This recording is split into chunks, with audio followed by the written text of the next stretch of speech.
بسم اللہ الرحمن الرحیم۔ آج میں آپ کو جو کہانی سنانے جا رہی ہوں اس کا نام ہے وہ خوفناک رات۔ لیکن کہانی سننے سے پہلے آپ میرے چینل کو سبسکرائب کر لیں، بیل آئیکن کو پریس کر لیں اور ویڈیو کو شیئر کریں اور کمنٹ باکس میں اپنے کمنٹس دیں۔ چلیں کہانی شروع کرتے ہیں۔ مجھے وقت پر گاؤں پہنچنے کی جلدی تھی، اس لیے میں دوپہر کو ہی گھر سے نکل گیا تھا۔ میرا اندازہ یہی تھا کہ شام سے پہلے اپنے گھر پہنچ جاؤں گا، مگر ایک ویران جگہ پر بس خراب ہو گئی۔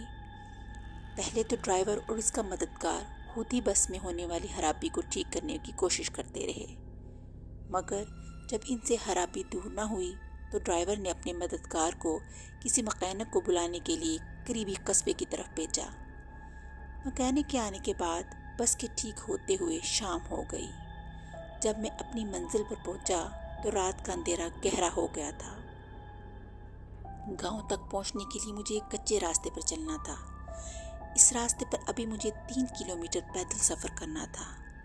میں بڑی سڑک سے اتر کر گاؤں جانے والے راستے پر چل دیا۔ اس وقت آسمان پر چاند تھا، نہ اس کی چاندنی۔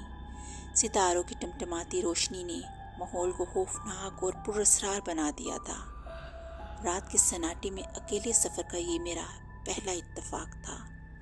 میرا دل زور زور سے دھڑک رہا تھا اور اس خاموشی میں مجھے اپنے دل کی دھڑکن صاف سنائی دے رہی تھی۔ ابھی میں تھوڑا سا راستہ طے کر چکا تھا کہ اچانک ایک الو نے میرے سر کے عین اوپر رات کے سناٹے میں اپنے پر پھڑپھڑائے اور پر پھڑپھڑاتا ہوا ایک درخت سے اڑ کر دوسرے درخت پر جا بیٹھا۔ رات کے سناٹے میں الو کی خوفناک آواز سے میں بری طرح ڈر گیا اور خوف زدہ ہو کر نظروں سے ادھر ادھر دیکھنے لگا۔ اسی وقت جھاڑیوں میں سرسراہٹ سی ہوئی۔ میں نے چونک کر دیکھا، اونچی اونچی جھاڑیوں کے پیچھے کوئی کھڑا تھا۔ میں ڈر کر پیچھے ہٹا تو کسی چیز سے ٹکرا گیا۔ ڈر کے مارے میرے منہ سے چیخ نکل گئی۔ مڑ کے دیکھا تو ایک درخت تھا۔ میں بدحواسی میں درخت سے ٹکرا گیا تھا۔ پھر اس درخت کے پیچھے بھی مجھے ایک غیولہ سا نظر آیا۔ میں پیچھے ہٹا تو میری طرف پڑا۔ میں ڈر کے بھاگا اور بھاگتا ہی چلا گیا۔ میں اندھا دھند بھاگتا رہا مگر اچانک ٹھٹک کر رک گیا۔ ایک لمبا تڑنگا بھوت میرا راستہ روک کے کھڑا تھا۔ میں ڈر کر پیچھے ہٹا تو جھاڑیوں میں سے کسی نے مجھے پکڑنے کی کوشش کی۔ میں چیختا ہوا وہاں سے بھاگا۔ عجیب سرسراہٹ میرا پیچھا کر رہی تھی۔ بھاگتے بھاگتے میری نظر اس چڑیل پر پڑ گئی جو بال کھولے درخت سے الٹی لٹکی ہوئی تھی۔ اندھیرے میں اس کی آنکھیں انگاروں کی طرح لگ رہی تھی۔ وہ مجھ پر چپٹی تو میں چیختا ہوا بھاگا اور سڑک سے کھیتوں کی طرف چلا گیا۔ میں فصلوں اور جھاڑیوں کو پھلانگتا ہوا بھاگتا چلا جا رہا تھا۔ اچانک میرے قدموں تلے سے زمین نکل گئی اور میں منہ کے بل ایک جوہڑ میں جا گرا۔ کیچڑ سے بھرے اس جوہر سے بڑی مشکل سے باہر نکلا۔ کیچڑ اور مٹی کے لیپ سے اب میں خود کو بھوت لگ رہا تھا۔ سردی سے میری کپکپی چھوٹ گئی تھی۔ اس ڈر سے کہ وہ بلائیں پھر مجھ تک نہ پہنچیں، میں پھر بھاگنے لگا۔ میں ایک لمبا چکر کاٹ کر گاؤں کے قریب پہنچا تو یہاں بھی ایک نئی مصیبت نے آ لیا۔ گاؤں کے کتے مجھے بھوت سمجھ کر میرے پیچھے پڑ گئے۔ اس نئی مصیبت سے ڈر کے میں بھاگا تو گھر کا راستہ بھول گیا۔ بڑی مشکل سے گھر ملا تو کتے بھی میرے تعاون میں وہاں پہنچ گئے۔ میں نے دونوں ہاتھوں سے دروازہ پیٹ ڈالا۔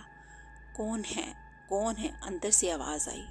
جلدی دروازہ کھولو، میں نے چلا کر کہا۔ میرے چچا زاد بھائی نے دروازہ کھولا مگر میری صورت دیکھ کر گھبرا کر پیچھے ہٹا۔ میں جلدی سے اندر داخل ہو گیا کیونکہ کتے بری طرح بھونکتے ہوئے مجھ پر چپٹ رہے تھے۔ کون ہو تم؟ میرے چچا زاد بھائی نے لرزتی ہوئی آواز سے پوچھا۔ اتنے میں گھر کے دوسرے لوگ بھی اٹھ کر وہاں آ گئے۔ وہ بھی مجھے دیکھ کر ڈر گئے مگر جب میں نے اپنا نام بتایا تو بڑی مشکل سے انہوں نے مجھے پہچانا۔ چچا جان نے پوچھا، یہ کیا ہوا؟ کچھ بلائیں میرے پیچھے لگ گئی تھیں، میں نے بتایا۔ کیا؟ سب حیرت سے میرا منہ تکنے لگے۔ میں نے تفصیل سے ساری بات بتائی تو چچا جان ہنس پڑے اور بولے، وہ بلائیں ولائیں کچھ نہیں تھیں، تم اپنے تصورات سے ڈر گئے تھے۔ تم نے اندھیرے میں اور درختوں اور جاڑی کو بھوت اور چڑیلیں سمجھ لیا ہوگا، البتہ الو اصلی تھا۔ جب میرے اوسان ذرا بحال ہوئے تو میں نے سوچا چچا جان ٹھیک کہہ رہے ہیں، یہ میرے تصورات ہی تھے جو اندھیرے میں بھوتوں اور چڑیلوں کا روپ دھار گئے تھے، کیونکہ میں ہر وقت بھوتوں اور چڑیلوں کی کہانیاں پڑھتا رہتا تھا۔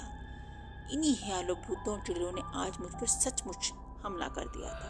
اف خدایا، تو یہ سب میرے تصور کا کرشمہ تھا؟